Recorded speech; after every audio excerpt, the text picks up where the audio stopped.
और चलिए आगे बढ़ेंगे। महाराष्ट्र में पिछले कई दिनों से बारिश आफत बनकर बरस रही है। आज भी कई जिलों के लिए बारिश का रेड अलर्ट जारी किया है और इस बीच जगह जगह से आने वाली सैलाबी सितम की तस्वीरें रोंगटे खड़े देने वाली है।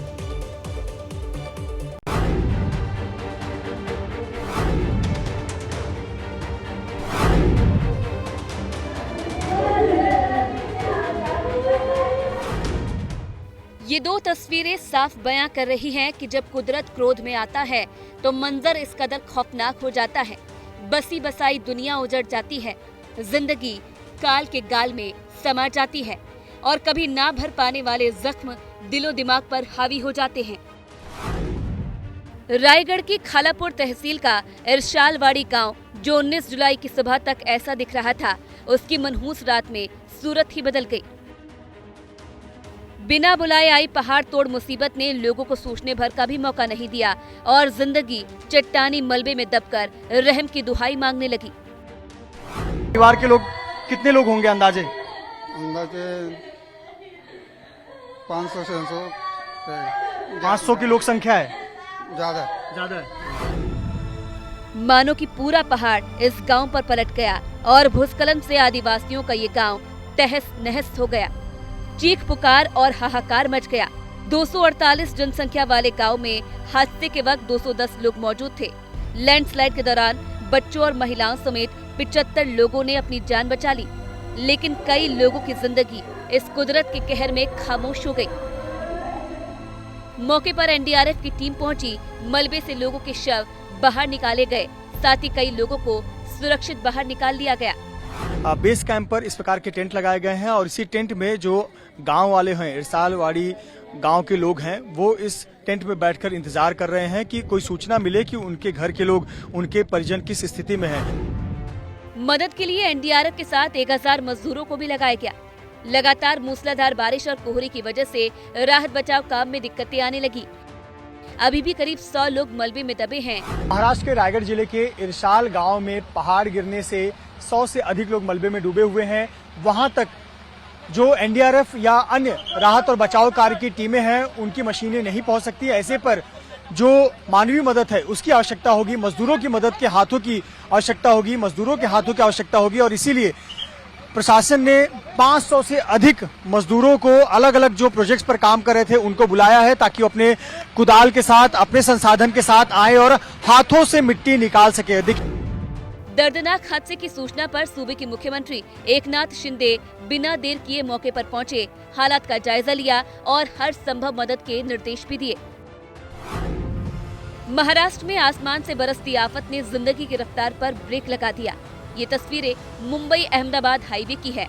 ऐसा लग रहा है जैसे कि सड़क नहीं, यहाँ कोई नदी बह रही हो। पानी के बीच से ही गाड़ियां गुजर रही है। हाईवे पर पानी के चलते जाम के हालात बन रहे हैं। दूर तक इस इलाके को जल ने अपनी कैद में ले लिया। दूर तक नजर दौड़ाकर देखिए, सैलाब ही सैलाब नजर आएगा।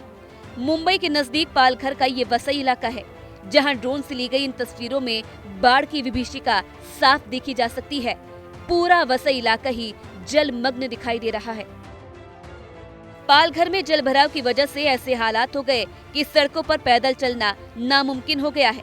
लोगों को ट्रैक्टर की मदद लेनी पड़ रही है क्योंकि रोड पर इतना पानी है कि ऑटो रिक्शा इस सैलाब को पार नहीं कर पा रहा। ऐसे में सड़क पर ट्रैक्टर ही ट्रैक्टर नजर आ रहे हैं। मैं इस वक्त वसई में हूं और देखिए कि किस तरह से चारों तरफ पानी ही पानी नज़र आ रहा है। इस वक्त मैं एक ट्रैक्टर में मौजूद हूं। ट्रैक्टर में इसलिए कि जो लोग इस शहर में काम करने के लिए आए हैं, अभी उनको स्टेशन जाना है और वहां पर पहुंचने के लिए ऑटो रिक्शा या गाड़ियां नहीं जा सकती हैं। सिर्फ जो है ट्रैक्टर से ही वहां पर पहुंचा जा सकता है। रास्ते को बैरिकेडिंग करके बंद कर दिया है क्योंकि नदी ने यहाँ के लोगों का रास्ता रोक लिया। कोल्हापुर की ये तस्वीरें हैं, जहां लगातार बारिश के चलते पंचगंगा नदी का जलस्तर इतना बढ़ गया कि पूरे शहर में मुसीबत ने अपना डेरा जमा लिया है। सड़कें या तो टूट गई हैं या फिर जलमग्न हो गई। ऐसे में बाढ़ के हालात से निपटने के लिए एनडीआरएफ की तैनाती की गई है। हमारी टीम जो है संयुक्त बटालियन एनडीआरएफ पुणे से आई है और एक टीम आई है जिसमें कि 21 रेस्क्यूअर्स हैं। और हम लोग जो है 6 बोट जो कैरी कर रहे हैं, 6 उसके साथ में बोटिंग मशीन भी आई हुई है। महाराष्ट्र के नागपुर में भी भारी बारिश का साइड इफेक्ट देखने को मिला। खापरखेड़ा थर्मल पावर स्टेशन का बांध टूटने से फसलों को काफी नुकसान पहुंचा है।